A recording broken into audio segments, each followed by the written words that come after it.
Welcome to Ethical Edge Insights, Conversations with ChangeMakers, a space for deeply reflective conversations with those shaping our world. Here we explore their journeys, their greatest challenges, their most significant contributions to date, the contributions they seek to make, and how ethics have shown up along the way. Join us as we uncover the stories that shape our shared future. Hello, Ian. Yeah, good to see you. And it's good to meet you. We don't really know each other, so I'm actually looking forward to getting to know you a lot. So I'm happy that you've agreed to come and have a chat with me. And I look forward to learning more about your story of Yeah, what great, you thank you. want to share with us, but also where your journey professionally, because I think there's been a few ups and downs and bumps and roundabouts, and so You can say that, yes. so welcome and tell us about you. Um, well, yeah, great to be here. So, Wendy-Ann, thank you very much for the invitation. It's lovely to be here. Yeah, so who I am, my word. It's an easy question, but it's a difficult one to answer, isn't it? So, I suppose who I am, a lot of people answer about what they do as a job. So, I'm now. I work as a leadership coach, and I've got a day job, which is associate professor working at the University of Warwick in England, and I run the part-time postgraduate coaching courses. Well, I've done that for about 5 years now. Yeah, and I'm married, one 20-year-old daughter, and yeah, I live in the middle of England, with beautiful countryside, and we're on the edge of Birmingham, but it's very close to the countryside to get out and see I've some been around that. historic places, which is absolutely lovely. So on a day like today, which is a lovely, beautiful day, Mm, let's just go for a walk into the countryside and just relax and take it easy a bit. I've been around that region, Ah, okay. Birmingham, and do you Yeah, go west into Wales? Because I've travelled all over that region. yeah, that's it. Yeah, yeah, Beautiful, lovely. beautiful area. Yeah. Mm. Actually, one talking about photography as we were before we came on here, I did win an award for a photograph I took of the sheep in the hills. What are they called? Those famous hills? Well, there could be the Malverns or the Brecon Beacons. Brecon Beacons. That. Ah, there you go. Yeah, Yeah. gorgeous. Yeah. Yeah. Mm. Very good. So, you're executive coach. Where were you before that? So I had a lengthy career in human resources. So I started off graduated with a degree in psychology, and I moved into human resources. So I had a lengthy time in human resources. So it's probably around about, I don't know, over 15 to 18 years, something like that. So it started off as generalist HR work. And I was sort of progressed up the ladder within various organisations. And I suppose one of the things I always found difficult with generalist HR was things like reorganisations and redundancies and all of that sort of stuff. I understood the rationale that for the longevity of an organisation, you have to make cuts and you have to make things more efficient and more effective. But there were always people that lost their jobs, and I've been made redundant twice along the route as well, so I know what it feels like.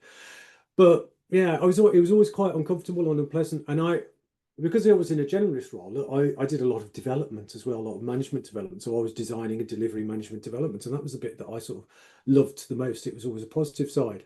Um, so as one of the organisations I was finally with was a large FTSE 100 international organisation, and I was able to become head of talent within that organization. So it was all the positive stuff. So it was leadership development, it was succession management, it was organizational development. It was great. So I was able to do the really positive stuff, and yeah, that was quite an interesting time because as I was promoted into that head of talent, that I was coached. Mm. So my boss just allocated me a coach. So this was 25 years ago, something like that. And he allocated me a coach. So I hadn't got a clue what coaching was or who this bloke was. Um, but it was absolutely fantastic. So over a period of 12 months, I was coached, and that sort of changed my life and set me off in the direction that I'm in now. And very excited to still be on that path for the last 20 odd years. Tell me more about that coaching experience back then and how you are looking at coaching now. Yeah. So as I say, I didn't know anything Mm, about coaching. Um, I suppose it was quite difficult to start off with because I was always well, still am quite a reserved private person. Again, talking about myself is a bit it doesn't come naturally. But again, in coaching, you have to talk. I was one of the people that people come to talk to me, and I would listen. mm, So talking about myself was not something I was comfortable or familiar with. But this guy would just ask questions and listen. But mm. what he did, he made verbatim notes with an old-fashioned fountain pen like this one, Verbatim notes? verbatim notes, and then he'd type them up and he'd send them to me a couple of days later, Dooley. so I could reflect on it. It was amazing ability, but it was phenomenal just having somebody just listen, Mm, no judgment, just mm, listen. So you could talk about anything you wanted to, and he would ask something incredibly powerful, probing questions. mm, He was very, very skilled. And that was fundamental because I really got to know myself. It was understanding myself, that self-awareness, and that what motivated me, mm, why do I respond in certain ways, what do I want in the mm, future. So it was just so powerful. mm, Um, and it was a fundamental change, fundamental change for me, and it was just wonderful, I suppose, how I became more confident and comfortable in my own skin over that period of 12 months, where he'd coach once a month. And we've sort of carried on. So he became sort of a mentor, a friend after that coaching relationship ended. Um, but I went on to become a qualified coach. And also the guy that coached me first time, he was a qualified counsellor. And it was brilliant. And a number of other coaches that I met later, they were qualified counsellors as well. So I went on to do a certificate in counselling as well to sort of augment the coaching qualification, because I think it just goes so well together and gives you sort of an extra depth. And it was yeah, but that was I don't know, 20, 25 years ago, and that was just, I suppose, the key moment in my career was that coaching. So yeah, ever grateful to the guy that coached me first time. I'm fascinated by the fact that he took verbatim notes and would Yeah. put them up and send them to you. Like, just to put it a little bit of context, one, I don't know how he had or she had the time to do it. And two, then for the receiver of your thinking back to you in the written form in that way. I mean, what first came to me was I don't particularly follow any course of religion, but I was christened a Catholic and was married in a Catholic church. And so when I divorced, I went and applied for an annulment. Yeah. Part of the process of that annulment, which I never completed because the Catholic Church wanted money from me, and I went, you know what, this is a spiritual endeavor. You're not getting money for that process. So anyway, so I never got annulled, but I did go through all the process and was going to be given it because I had to sit with a couple of nuns and actually recount my story Oh wow. of my marriage. And so they then made a determination according to your story. But the thing is, the important bit about this is they took my words verbatim, typed it up, and sent it back to me, and I had to read it for accuracy and to sit in it.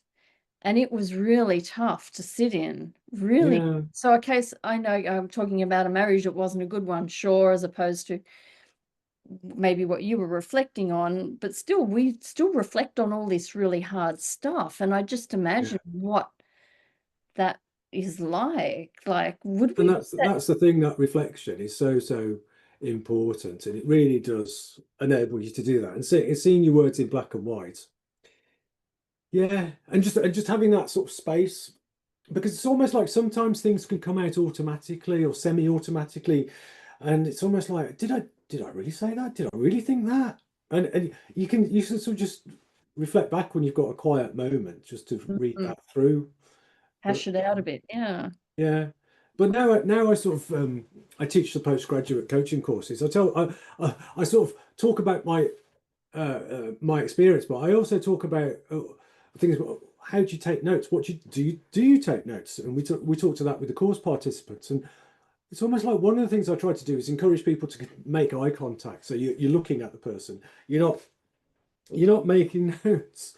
But the guy, it worked for him and it worked for me at that time. So there Mm. was hardly any eye contact because he was making notes, and then he would stop and he would make eye contact and ask the next question. But in terms of, I suppose, best practice of coaching, he was different, but it worked. But who determines? I mean, this is a fascinating conversation. Who determines best practice when what you've experienced was not what we not the way that we engage people, not even when I was providing therapy did I engage people by sitting there writing notes for verbatim. That just didn't happen. So it's astounding to me that someone would do that. And I go, but it worked, right? So who determines what's best practice? Has that Yeah, been examined other than your experience to determine what's best practice? absolutely. And I think that's so important because I think it's about every coach finding their own unique way. Mhm. And okay, I think there's some fundamental things that you've got to have as a foundation, a bedrock. Mm. But after that, it is about finding your own way. And if it is about breaking the normal ways of doing things and making verbatim notes or doing something different, whatever it is, I think everybody's got to coach in an authentic way that works for them. And it's really only for the client to say whether it works or not. I think that's the important thing. And certainly that experience with my first coach, it really did work for me. So no matter whether how much eye contact he was making, and it worked for me, absolutely. It's an amazing story. And so that inspired you to go on and take up coaching in this more formal way that you do now, and Yeah. influencing all these. Okay. I don't know if they're young or not. I was about to say young. No, they're not. It's wonderful. It's wonderful. So it's a part-time postgraduate course. So that means because it's part-time, it attracts all the people that are part way through their career. So I think the oldest student on the course is 65 and the youngest is probably in their early 30s. And it's a whole range in between. And that's great because there's such a richness of dialogue and discussion based on experience. So no, it's absolutely fantastic. Mm-hmm. So tell us more about your story. So this was your inspiration to go into coaching. What other things have you done professionally? Like you did your psych, you did your HRE psych or org psych Yeah. stuff, and then you've moved into coaching. You're a chartered coaching psychologist now, yes? That's right, yes. So, I suppose my first love was psychology, but I sort of Mm. I felt like I abandoned psychology and moved into the dark arts of human resources, and so I went through that professional route and became I'm now a what am I? I'm a fellow of the Chartered Institute of Personal Development. So I did all my CIPD qualifications a long time ago, and it's almost like I forgot about psychology, although Mm. it's always been there. But I've always been a member of the British Psychological Society and part of it was the special interest group in coaching for a long time. And then maybe, I don't know, was it 2 or 3 years ago, it became a division of coaching psychology. And that was really quite exciting because at that point, if it's a division and you can apply to become a chartered Mhm. psychologist. So yeah, um, I was awarded that in 2024, probably started that 18 months beforehand to work through the process of becoming a chartered coaching psychologist. So, and that's one of the things I'm passionate about is the psychology of coaching Mm. because it's all about behavior and motivation and where those things come from. And I think it's so important to have an awareness of the psychology and understanding of what happens. So yeah, I'm uh, really very proud of now being a chartered psychologist. It's almost like going back to where I left off many, many years ago. So I've reconnected with my first love of psychology. You're at home. Indeed, yes. What are some of the most interesting pieces of research that you've been a part of?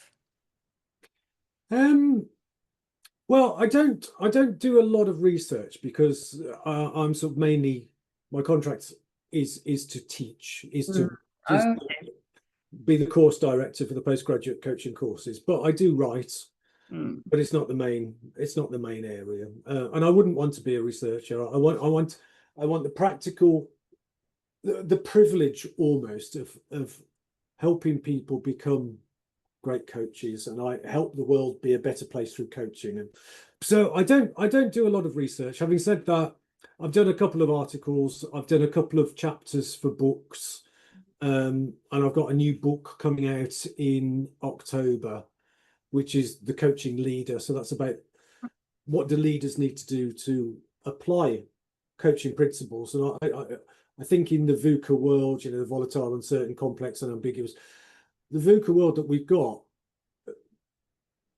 the only route is to take a coaching route, to ask and listen and be aware of what motivates hidden experts maybe in the workplace, and for managers not to be the expert and to move away from the stereotypical view of a leader. So that's been a project I've been working on for a fair few years now. So that's going to be out in October this year. So that'll be interesting to see how that's received. Very good, exciting stuff. So this is going to be your first book landing of you're writing it yourself, or is it an edited book? Yeah, no, writing it myself. So I did co-authored Challenging Coaching. That was published in 2012. And as I say, I've contributed a couple of chapters to other books. Yeah, so this will be the first big piece of work that I've done solo. Well, that's exciting. That's a significant piece of work. So thinking about the whole of your career, and because we know that you love coaching and you're having lots of positive impacts there in the training of coaches, what do you think that your impact or imprint has been to date? See, that's an interesting question. I hope it's to encourage coaches to question what they're doing. So Challenging Coaching came out to encourage coaches to think about what's the rhetoric behind coaching, and what's the standardized, accepted route of coaching, and to question that, to say, is it the best route? Is it in service of your clients, and encouraging people to think? And Challenging Coaching tried to challenge that, which it did, and became a little bit controversial, and people reacted against that. But that's been a sort of a theme that I've tried to do all the way through, to encourage people to question what they do and think, is this the best way? Yeah. For example, I wrote an article a couple of years ago about the why question. So again, the rhetoric is that we should never ask the why question. And I thought, okay, I'll do some research about what's the background of this. Where's this come from? What's wrong with asking why? And I thought I'd almost like do a literature review of the negative impact of asking why. But I couldn't find any. There's nothing has been published. And there was nothing in counselling publications. There was nothing in coaching research. There was just a number of books that said you should not ask the why question. And I was thinking, well, where have coaches got this mantra? Where's this from? Because it's almost like every coach says you cannot ask the why question. But there was no research to say you shouldn't, and if you do, these are the negative consequences. So, and then I was thinking about, okay, well, what's the positive of asking the why question? Well, there are a lot of positives, that you can really understand the motivation, the values of the person. The only problem of asking the why question is how it is asked. Yeah. So is it asked sort of in transactional analysis terms, is it asked by a critical parent? Is it asked in that way for somebody to justify it? But Mm. if it's a coach, and I love Carl Rogers and his core condition. So in Carl Rogers' terms, unconditional positive regard. So if you ask a why question in unconditional positive regard, just based out of curiosity, then it can help the client and the coach understand, well, what's their motivation, what's their values, what's their beliefs that drive their behavior. So I wrote this article about that. And that's another example of let's question what we do. Let's Yeah. understand why we do it, and let's ensure that it's in service of our clients. So it's all about let's just stop and just think. Let's not just do it because we've always done it. Let's not accept what has been said. Let's really try and explore and understand. And I suppose that's what I try and do. That's nice. You know, your story about the why, where you couldn't find the history of why it was bad to say ask why, Yeah. reminded me of a recent ChangeMakers conversation I had with David Clutterbuck. I think it was just last week or the week before.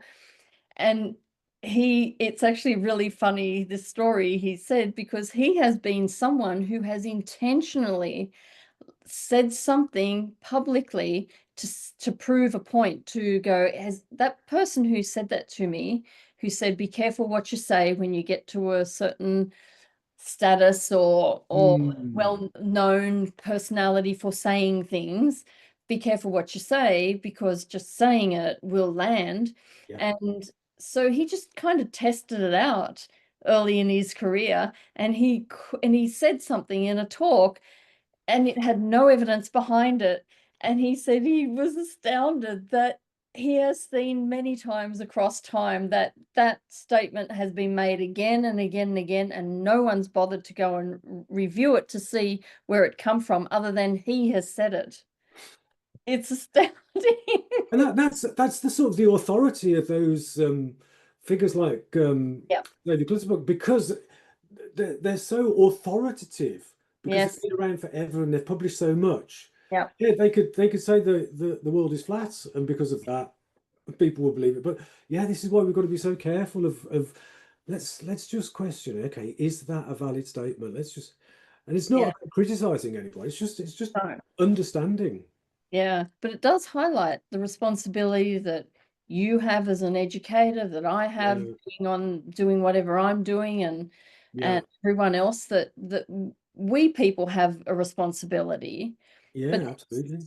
that does not take away the responsibility from the coaches or those other people from checking whatever we say, because we're human. We can make mistakes inadvertently, not meaning to, we don't mean Well, any that personal bias is so important. harm. And the things you're doing with ethics, I mean, it's so fundamental. But that's it really is so important. I think as a coach, one of the things that I think I try to be curious when I'm coaching somebody. I try to be curious about their life and their world and their values and what motivates them. So I generally try to be curious.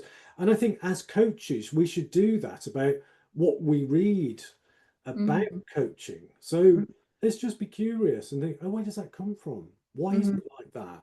Yeah. Curiosity is so important. And even exactly, even if it is there, okay, but just because it's there and it's got some evidence behind it, I can still question it. Oh yeah, yeah. There's no truth in the world. There's just different perceptions, different perspectives. Truth in the world, oh my Well, Lord. okay, if we come down to physics and we come down to biology, we come down to chemistry, maybe there is. But when we come down to these personal interactions of people, I don't know, it's just a lot of perception, isn't it? Yeah, it is true. Oh, no, my mind went a bit crazy there when you went, there's no truth in the world. And I'm thinking, wow, all the things that's going on right now, there are people who are pushing the boundaries on truth in a Yeah, massive way. yeah. So that's what I was laughing at. But so these change makers conversations were formulated initially because of the work on ethics that I have been doing, mostly the change makers through the Ethical Edge Insights magazine. And And I've since decided to make these recordings just freely available and not do write-ups on them because Yeah. it was taking me so much time. And so we need to turn our mind to ethics in this conversation. And I'm just wondering if you can describe to us about how, just at one point, if you might, just how ethics shows up in your decision making, Mm. how you go about that, and if you've got an example. Yeah, because I think it's so important. And again, I think when I started going through coaching many years ago, it was about what do I want? I remember one coaching session where the guy asked me 5 times, what do I want? Because I sort of gave a superficial answer. And then it was, what do I want? And he was drilling down and drilling down and drilling down and sort of until I was in tears about what I want. Because that was really about what were my values, what were my motivation. But I think values and ethics are very close together.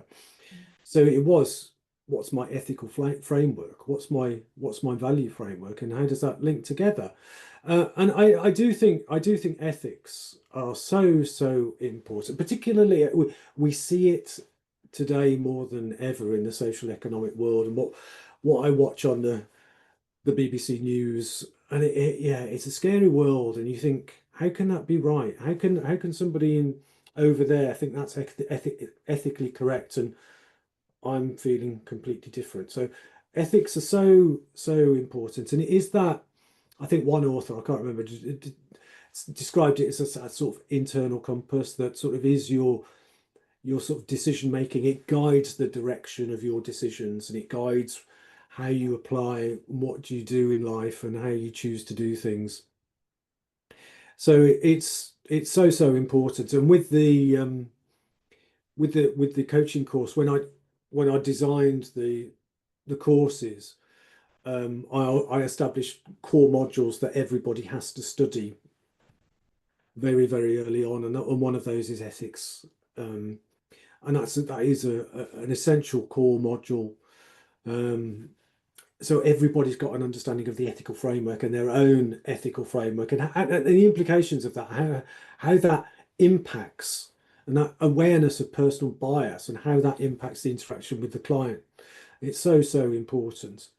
Um, I suppose the examples that I've got of maybe earlier in my career, because I don't know, maybe I'm more confident now that I'm more able not to get into positions where I feel my ethics and values are compromised. So I remember years and years ago when I was again on uh, the career ladder in human resources. As I say, there was a lot of reorganisations that I was involved in, so redundancies and uh, job changes and closures and that sort of thing. And that was very difficult. And sometimes they were done at very short notice, and it wasn't really done in a way that I was comfortable with. And I look back in my career and I think about the times that I was stressed, the times that I found it difficult, the times that I woke up early in the morning. What were all those things telling me? It was telling me, well, actually my values and my ethical framework was being compromised, and I just couldn't figure out a way through that at that point. And it was because it was going against my values and my ethics. Um, and that's why I was so happy to move across to the developmental side, the talent management side, and the coaching side, because it's about change, helping somebody's life change for a positive. And so I no longer feel that my values are being compromised. So there was that, and then many years ago, um, my my wife was ill, severely ill in pregnancy, and I was trying to juggle a corporate job, trying to look after her, and it just became uh, too much. So our daughter was born 20 years ago, um, and I left. So I was able to take a severance package, leave the organisation. I didn't have to compromise, Yeah. family and work. Yeah. That was great. So I didn't feel that my ethical framework was being compromised by having to do all this stuff where the important stuff was my wife and daughter, and that was really important. So I think with ethics and values, it's really understanding what is important to you, and to me, family is the most important thing, and that happiness and making sure that my family's happy and I'm happy. And that's all about, that sort of positive psychology notion of flourishing, that you're able to flourish. And I think sometimes people are not able to do that. Maybe they've got to pay the mortgage, they've got to pay the bills. So they're not able to choose to flourish. They've just got to get by as best they can. Mm. But if there is an option to choose, and the severance package gave me an option to choose, then I was able to put my wife and daughter first and step off the career ladder. And that's something I never regretted. Okay, I no longer had the company car. Oh dear, what a shame. But I've got a beautiful wife and a wonderful daughter who's coming up to 20 years old now. So those are the most important things. So I think it's, yeah, looking back at when those times I felt stressed, I was being compromised, and it was just what's important. So those questions from the coach, what do you want? What do you want? That he asked 5 times. It made me realize what was important. And now, yeah, I don't get those feelings of being compromised and stressed, because I think I've got that internal compass that's clear, Yeah. and that can guide all the decisions. So when you're teaching, you're coaching, um, what are some of the circumstances that come up with some of the students that are challenging, that it could be a myriad of things, and I kind of don't want to feed the story, but you as a teacher, you're then in a position of authority, a Mm. position of decision making, um, and what challenges arise as a teacher? There's loads of challenges, and one of the challenges has been called a teacher, What would you like to be called? I'll use it right now. a coach. A coach, So what I do, educator. How about that? well, oh yeah, that sounds cool. Yeah, thank you. But Yeah. what I try to do, I love coaching so much. I don't teach, I coach. So it's like a group coaching. Yep. So um, I've got a workshop next week, so we're getting it together for 2 days on Thursday and Friday of next week.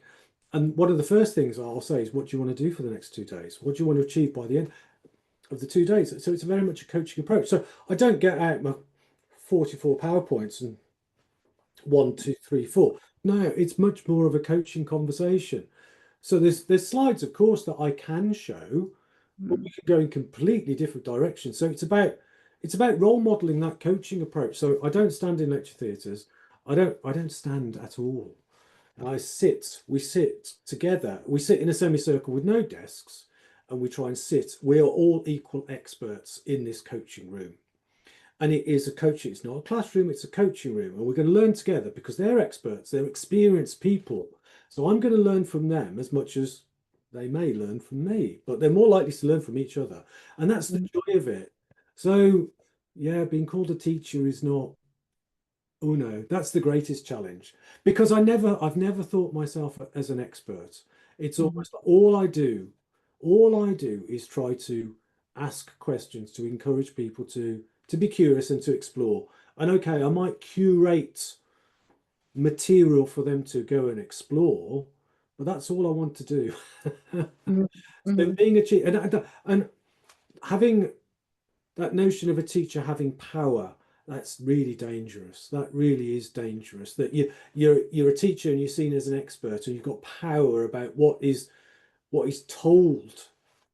I think that's really, really dangerous. It should be about, there's all this material, and I will encourage you to go and explore it and be curious, and follow your interest and follow your passion. And that's the approach to teaching that I even use that word. I hate that word. Anyway, development. You're a coach educator. Yeah, You're thank you. a coach educator. But even in that, there is still a level of power, because Hmm. these people need to come through the other end. Yeah, And there is. Yeah. they need to be showing up in some way that you're able to say, I can hand you this, whatever it is that you give them at the end. Yeah. There have been any time where that has been a challenge for you to be able to hand someone that final, you're okay, great work, off you go. Well, there's always that thing because it is that dilemma of somebody that's trying to help people develop their Mm. coaching skills, so that coach educator, but also they submit assignments that I mark and I judge them.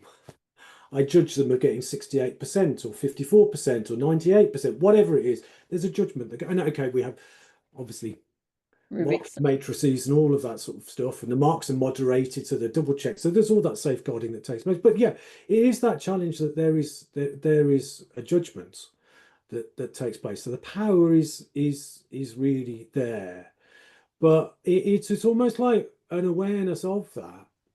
And again, as I said, I mentioned Carl Rogers and that unconditional positive regard, and I believe that everybody has that greatness inside them, and it's just creating the conditions for that greatness to come out in whatever way it might be. And that's my responsibility, and it's trying to enable that to happen as much as possible. Um, but it's also maintaining those standards of coaching. So the people that come on the coach, come on the coaching course, are competent and capable coaches. So we ask them to record coaching sessions, and those are assessed, as well as the sort of the more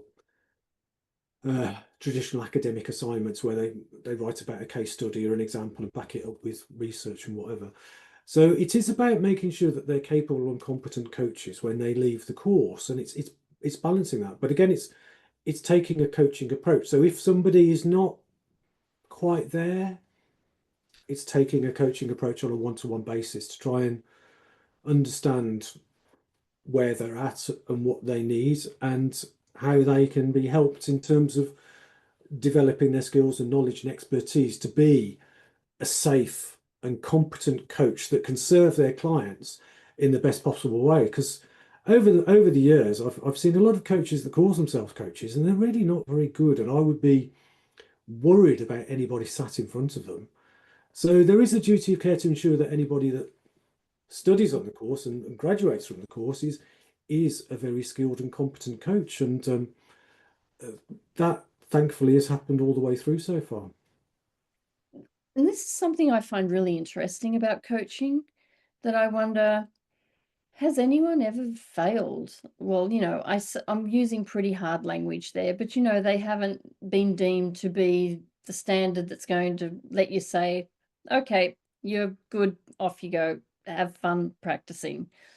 I know when I was lecturing and teaching psychology years ago at the University of Wollongong, and I would teach from year 1 through to year 4 students, and sometimes tap into the masters. But I just could see some students. I mean, I was a young therapist myself. I don't know how I got to be teaching there at the time, but I was young, and not a young person, but a young therapist. And I Mm. thought, some of these people they're not going to end up in the therapeutic chair. They cannot. And they don't. The Yeah, system weeds them out eventually, for however it does it. They just can't keep up with the academic work, or stuff happens to them, etc. But you can kind of pick them in that university setting. It's really clear, to me, it was anyway at the time, mm. who was going to work through and who wouldn't. But I wonder about the coaching space, because there are some real concerns about how people show up in the coaching space. And I Yeah. wonder, can it, while anyone can call themselves a coach, should anyone really call themselves a coach? Is everyone really have the capacity to be a coach? I'm curious. Wow, that's an interesting question. Does everyone have the capacity to be a coach? Well, uh, if I go back to Carl Rogers, my course participants hate Carl Rogers because I just keep going on about this old bloke. But yeah, if I was to think about unconditional positive regard, it would say that everybody has the capacity to become a Some. coach. Yeah. Mm-hmm. Mm-hmm. So yeah, it is, but it's a question. And another example. Taking a change of direction. I used to do martial arts. Yep. So I used to do this martial art called kendo. So that's a Japanese martial arts, and you've got a what is a sword made out of bamboo, and you can progress through gradings and stuff. And I loved it. I loved it. It was absolutely great. However, I kept failing my gradings. Oh. I kept failing my gradings because I was judged not to be good enough. Mhm. And I just had to retake, and I had to retake. So I think when I came to my black belt, I had to take it, I think 3 times. I think 3 times. You got to your black belt. That's amazing. Yeah. But but well, they say that the black belt is the start of learning. It's not the end, it's the start of learning. But anyway, it was because I had to take it 3 times because I wasn't good enough. Mm. And okay, that was based on somebody's judgments, but Mm. oh, I failed 3 times. But I had to keep on going, and I had to keep on going. I had to train harder, and I had to do more, and I had to change things. And so I was at a brilliant club, a fantastic instructor. So again, through awareness and working hard and studying, I got my showdown, my black belt. But it just shows, and I was not a young chicken, spring chicken. I was quite old at that point, so the bones were and the knees were aching and stuff. So it wasn't as easy as these young lads that were in their 20s. They went at the speed of light. But I think anybody can do it. Anybody can do it. But for some, it might take longer, and it might take more effort, and it might take greater guidance. And I think that's the thing. It's the creating the right conditions. Anybody can be a very, very good coach. However, what I worry about is anybody can call themselves a coach. It's not a regulated thing, it's not a protected title. So anybody can call themselves a coach tomorrow and start selling their coaching services with no qualification and no experience, no understanding of an ethical framework, no understanding of skills, no capability.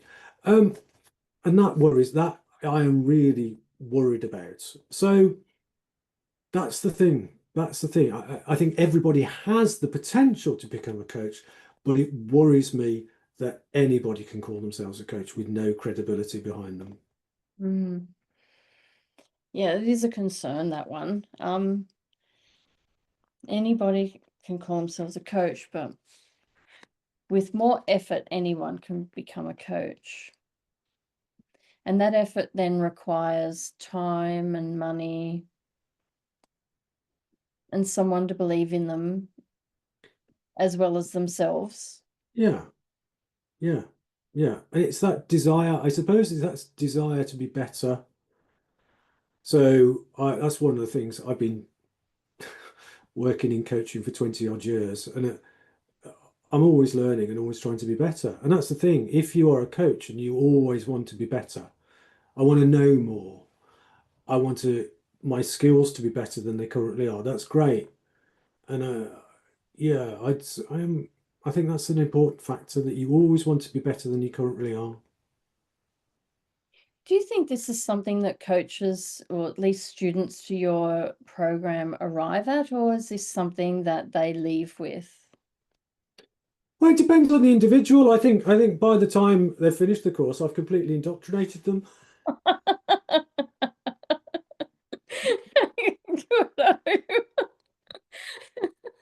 So I say, unless you believe this, you won't pass your final assignments. Okay, we got your methods. Got it. But no, I think people come on the course for loads of different reasons. So they all come from a different place. Um, and that's the joy of it because it's so rich, because everybody is different backgrounds, different places. Brilliant, marvelous. But by the end, what I hope is they see the value of the unconditional positive regard. Carl Rogers, unconditional positive regard, empathy, and congruence. Those are the things I think are the bedrocks of everything. And so hopefully they've got They've got that. They've got that. And some of the feedback I get is it brings tears to my eyes because it's so humbling about what they say. It's absolutely wonderful. So yeah, but it's not. Joking aside, it's not about indoctrination. It's about everybody finding their own way. And okay, I think there are things that are you've got to have core conditions: the empathy, the active listening, an ethical framework. You've got to have those things. But after that, it's for everybody to find their own unique path, their own unique way of doing coaching. But you've got that solid foundation, that credibility, the ethical, the skillful, knowledgeable base on which everything else is built. Mm. Have you ever had a student that you have had to invite them to join in again? There's people that failed assignments, Mm. yes. So yeah, there's people that have failed assignments. There's people that I've had conversations with. So yeah, it's not a course that's guaranteed success. That would no point in that. Yeah. Yeah. So it's a course that people have to wrestle with and work hard Mhm. for. Yeah, Mm. because it's not a guarantee. Mhm. So, what do you think's been one of the most interesting, um, this is a strange word for coaching because we tend not to want to use this word anymore, interventions that you've come across in your coach education career? Did you like that language? Coach education. I think that's brilliant.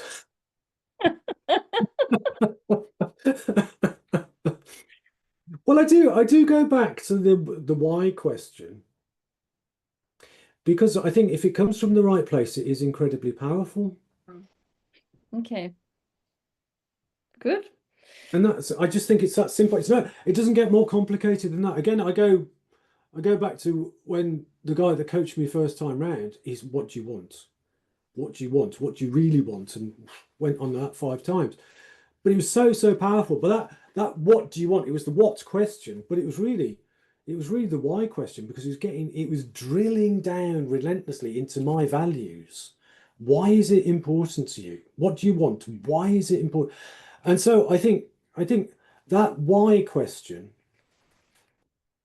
it's a powerful one, but I think we've got to be very skilled in how we use it so it doesn't create a defensive response. It's not a parent telling off their child. It's not a teacher in a classroom telling off their child for the late homework. No, it's done because I want that person to fulfill the greatness that I believe they've got inside. It just needs to be released in the right conditions. So it's just why? Why is it? What does that tell you about your values? Why do you do that? Why do you want to do that? And I think it's so important. And obviously, with challenging coaching, there was the core of that is that balance of support and challenge. And challenge can be seen when we just hear that word challenge, it can be seen as quite a negative word, probably because of history of when Mhm. we've been challenged as a child or when we've been challenged as a school pupil. It can be a very weighted word, but actually it's just encouraging people to look at things from a different perspective, take a different lens, take a different view, question. Yeah. My cat's just made an appearance here. Oh, wonderful. In case you were wondering. So What? she's been asleep all this time. Um, Oh, beautiful. so I'm just thinking about, as we near the end of this call, about legacy. And this question kind of rattles people a little bit because it makes them feel like they got to step outside of their natural, humble state. But I think it's something nice for us all to be contemplating, and that is, what is it that we'd like to think that we're leaving behind, that the imprint that we're having? It is an interesting question, that one, and I suppose one of the things we haven't talked about yet is when I was ill a number of years ago. So back in 2017, I had a cardiac arrest and my heart stopped for 20 minutes. So, and I got brain damage because the brain was starved of oxygen. So I got hypoxic brain damage. And you might have, I don't know, you might have heard me stumble over my words a couple of times. So I still work with this. I stumble over mine as well as a consequence of having had braces. We all do it, but it was, I suppose, because of that, I had to reinvent my world because I had to learn to walk and talk and recognize my wife and daughter, and because of that, it's almost like, well, somebody I've been asked that question a number of times about legacy. I don't know why, Uh, because it prompts that. So I've been asked that a number of times, and I've always scratched my head and thinking, I don't know. I don't know. It's almost like that is something for somebody else to decide, I think. I don't know. I suppose I've talked about my wife and daughter and the fact that I made a career change along the time. I suppose it's to be remembered as a good husband and a good father, hopefully. Lovely. And You know, maybe somebody that's made a difference through coaching. yeah, I bet you have. You know what? I've never shared this on this particular change makers conversations. What I have always known, because I've been a single parent, single parent for nearly, well, I forget how old my daughter is. I think she's 33 this year. For 32 years. Um, I've just been driven by wanting her to see that women can be more than what society Yeah, determines they can be, yeah. that she can make for her life what she chooses. And Wonderful. that's something that's always driven me. Yeah, that's so good. And she understands that, and she understands that that's why sometimes she goes, "Why do you have to do that, Mum?" So, well, that's why. And she's, I get that, but I still prefer it if you would just do it the other way. No, that's a wonderful thing, absolutely. Yeah, and it's so valuable. And it's so valuable to make a difference to other people's lives. I think that's so important, whether that's your daughter or whether that's other people. Yeah, Yeah, yeah, that's the yeah, legacy, I think, maybe make a difference to other people's lives. yeah. What do you think as we move to my last question for today? What do you think is the challenge of the day? And Hmm. what do you think that you could do, even in some small way, to help I overcome? suppose I suppose there's lots of things that worry me at the moment, and I suppose it is the big thing. Okay, we've got AI and coaching. All right, fine. All right, okay. Put that to one side. But I think there is this thing about the polarity in the world, that we've got these polar opposites and we've got this conflict and we've got this hatred and we've got this anger. Ah, gosh. And that's really worrying. And it's one of the things I've written about as a theme in the coaching leader, that we should listen. We should listen. And I think the world will be a better place if we listen and we're willing to listen. And it's almost like, because people have different views to me or us or one or whatever, it's almost like we don't listen to others. And so we never understand, why are they doing things like that? Why do they believe that? Why have we got this conflict? So I worry about the polarization. I worry about the far right. I worry about the the rise of hatred and the lack of listening. And I think the lack of listening comes underneath. And I just think the world the world is a scary world because of this polarity. Mm. And I just think there's got to be a change, that people have got to be willing to listen to opposites and listen to difference. And it's not just pretend to listen, but it's really listen. And the willingness to change, because okay, you can listen, you can, oh yeah, oh yeah, oh yeah, yeah, oh, yeah. I'm not going to do anything.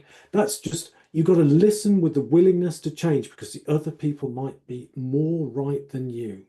Yeah, And I think that's so important. And it's a scary world at the moment, and there's lots of violence and a lot of hatred out there. And I think we've got to try and understand, and we've got to try and listen. Where does it come from?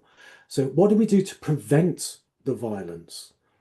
So we understand and we listen, and we can do things well in advance to prevent it from being unleashed. Because it's almost like, I think maybe violence comes around when nobody has another channel to communicate, and this is the most extreme form of communication. And if we were able to if we were able to create conditions where we could communicate and we could listen before people became frustrated, before people became angered, and before people became violent. So I think we've got to try and figure out a way of doing that. Yeah. You know, what you were saying then just had reminded me of something that always lands on me my whole adult life. And it is that you can be annoyed with a group of people or find their way of the world just totally alien and opposition to you. And it does feed these emotions in you that you kind of regulate, and but you can start to think, oh, I don't like that. I don't like that person. I don't like you're not liking a lot of stuff. And even if it's someone who's harmed you in some way, an emotional harm or a cognitive harm, something, and then you just sit down with them and have a one-on-one conversation with them. And it just astounds me that when you tap into the humanity of that person, you find that you are one, actually, Yeah, that you yeah, can appreciate that person. yeah, You may not agree in their totality of whatever's going on for them in their mind, etc., but you find a connection mm, yeah. that never seems to stops to astound me.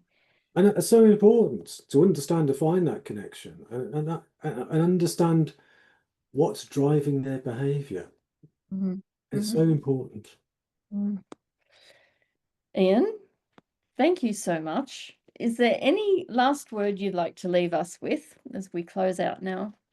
Well, thank you, Wendy-Ann. It's been lovely talking with you. It's been a really interesting conversation. So no, I just appreciate. I just, as you probably guessed, I love coaching. So it's wonderful to have the opportunity to talk about coaching. So thank you very much. It's been a great conversation. Thank you for joining me.